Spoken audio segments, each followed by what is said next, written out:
कई दिनों से आपके लिए कुछ अशुभ ध्यान के बारे में बता रहा हूं कि कौन से अशुभ ध्यान नहीं करना चाहिए। आज मैं इस संदर्भ में आपको परिग्रहानंद, विषय संरक्षणानंद नाम का भी एक रौद्र ध्यान है। परिग्रहानंद का मतलब है कि कोई भी सामान है, वस्तु है, परिग्रह है, इकट्ठे करते जाना और फिर खुश होना। मेरे पास इतना सामान है, मेरे पास इतना धन है, मेरे पास इतने मकान हैं, मेरे पास इतनी प्रॉपर्टी है, मेरे पास इतना गोल्ड है, मेरे पास इतना सिल्वर है। हम किसी को बताएंगे नहीं और जोड़ जोड़ करके आनंद मानना। न खुद खाएंगे न दूसरों को खाने देंगे, न खुद उपयोग करोगे न किसी दूसरे को उपयोग करने दोगे। इसका नाम परिग्रहानंद नाम का रौद्र ध्यान है। अपने जीवन में आवश्यक वस्तुओं का संग्रह करना, आवश्यक जो है उतना रखना, उसे भी आप परिमाण कर सकते हैं, जिसे परिग्रह परिमाण व्रत कहते हैं।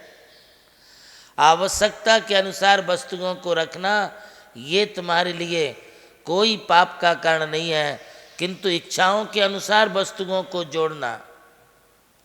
तुम्हारी इच्छाएं तो बहुत हैं। कल सुबह आप हमारे लिए पूछ रहे थे कि ये चीज़ ले लूं क्या, मैंने कहा ले लो। फिर दोपहर में आए, बोले ये भी मिल रहा है, मैंने कहा ठीक है। फिर शाम को आए, बोले ये और अच्छा भी सामान मिल रहा है। मैंने कहा ये तुम सामान नहीं खरीद रहे, ये तुम अपनी इच्छाओं की पूर्ति कर रहे हो, और इस इच्छा की पूर्ति में तुम्हारे लिए रौद्र ध्यान हो गया। रोज रोज आज स्थिति ये है अम्मा जी, घर में सामान रखने के लिए जगह नहीं है। कोई भी आइटम के बारे में ले लो आप, तुम्हारे किचन में भी सामान रखने की जगह नहीं है, तुम्हारे स्टोर रूम में भी सामान रखने की जगह नहीं है, तुम्हारा बेडरूम देखो तो ऐसे ही भरा पड़ा है, जहाँ देखो जिस कमरे में देखो ऐसा सामान भरा है। तुम्हारा घर नहीं, तुम्हारा घर गोदाम बन गया है। और उसके बाद इतना सब कुछ सामान का अंबार होने के बावजूद भी क्या करूं, मेरे पास तो कल के लिए कुछ है ही नहीं, खाने के लिए कुछ है ही नहीं। कल बेटा बेटी पोता पोती कुछ मांगेंगे तो कहाँ से देंगे। कभी कभी तो ये माताएं हमारी ये बोल बैठती हैं, कपाट में कपड़े रखने की जगह नहीं है, और फिर बोलती हैं कि पहनने के लिए कुछ नहीं है, और एक दो साड़ी नहीं लाती। आजकल की ये फैशन चल गई है, जब साड़ियाँ खरीदने या कपड़े खरीदने जाते हैं तो 5 7 10 साड़ियाँ, भाई साहब ये भी दे दो, ये भी दे दो, ये भी दे दो, ये भी दे दो। बेचारा पति तुम्हारा कमा करके परेशान हो रहा है, उससे पूछो कितनी मेहनत करनी पड़ती, कितना पसीना बहाना पड़ता, कितना कष्ट करना पड़ता है। और तुम्हारी है कि वो घर पर आता है तो आज क्या लेके आए, मैंने तुम्हें बोला था ना, तुम लेके नहीं आए, मेरी तुम्हारी से बोलचाल बंद कर दूंगी, मुझे तो तुम ऐसे ही करते हो, ऐसे ही सताते हो। इस प्रकार की ऊट पटांग बातें करके और फिर रोज रोज परिग्रह जोड़ते जाना, सामान को संचित करते जाना और फिर खुश होना, आनंद मानना, इसका नाम परिग्रहानंद है। अच्छा, सामान मिलना किसे अच्छा नहीं लगता है, कोई भी रहने दो। तुम्हारे लिए कोई भी चीज़ किसी ने ला करके दिया, हाँ भैया बहुत अच्छा लगेगा आपको, किंतु तुम्हारा सामान इधर उधर हो गया तो बुरा लगेगा। ये जो तुम्हें सामान मिलने पर, आइटम मिलने पर, गिफ्ट मिलने पर जो खुशी होती है, आनंद होता है, उसका नाम परिग्रहानंद है।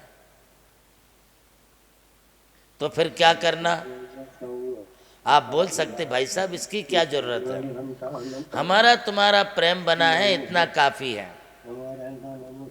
और पदार्थ की, वस्तु की कोई जरूरत नहीं है। आप हमारे सुख में दुख में हमारे साथ हैं, यही तुम्हारा स्नेह है, यही तुम्हारा जो है वात्सल्य है, प्रेम है, बस इतना अपने लिए पर्याप्त है। सामान लेना किसी अच्छा नहीं लगता है। हम जानते हैं कि ये चीज़ अपने उपयोग की नहीं है, फिर भी किसी ने दिया, मना नहीं करते, दे दो भाई साहब, ठीक है तुम्हारी इच्छा है दे दो।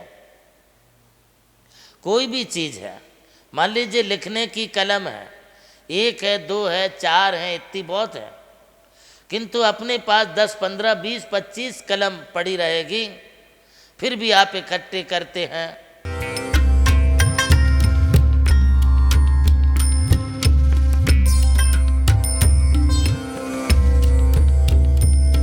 जैन धर्म केवल धर्म नहीं, जन जन का धम है। यही है इस धर्म की संस्कृति। सन 2010 चातुर्मास के दौरान मांगी तुंगी और गजपंथा की तीर्थ यात्रा के बाद एक रात्रि गजपंथा की पहाड़ियों पर विश्राम करते समय आचार्य श्री देवनंदी जी महाराज को एक दिव्य स्वप्न प्राप्त हुआ। स्वप्न में उन्होंने देखा कि एक ऐसा तीर्थ जिसकी कोई कल्पना भी नहीं कर सका था, एक ऐसा स्थान जहां पंच परमेष्ठियों की भव्य मूर्तियां हों, एक ऐसा समव शरण जो समर्पित हो जैन धर्म की शाश्वत परंपरा को। उस दिव्य संकेत को जीवन में उतारने के लिए आचार्य श्री कुंथलगिरी की ओर विहार पर निकल पड़े।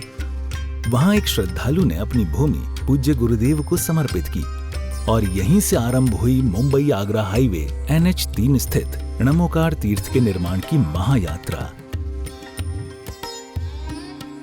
ये वही भूमि है जिसे राम टेकड़ी कहा जाता है, जहां भगवान रामचंद्र जी ने 12 लाख वर्ष पूर्व तपस्या की थी। आज यही भूमि बन रही है जैन संस्कृति का जीवंत प्रतीक णमोकार महातीर्थ। यहां बन रही है 51 फीट ऊंची अरिहंत परमेष्ठी की मूर्ति, चारों दिशाओं में 31 फुट ऊंची अन्य परमेष्ठियों की मूर्तियां। कुल मिलाकर एक अद्वितीय समवशरण की रचना है जिसका वर्णन Guinness book of world record में दर्ज हो चुका है।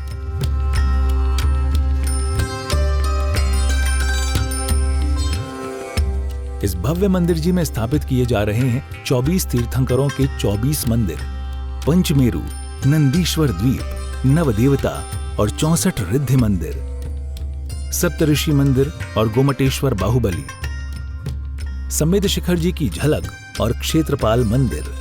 यहाँ पर अब तक 250 से अधिक कमरे निर्मित हो चुके हैं, जिनमें 75 साधु साध्वियों के लिए एवं यात्री निवास आधुनिक सुविधाओं से युक्त है।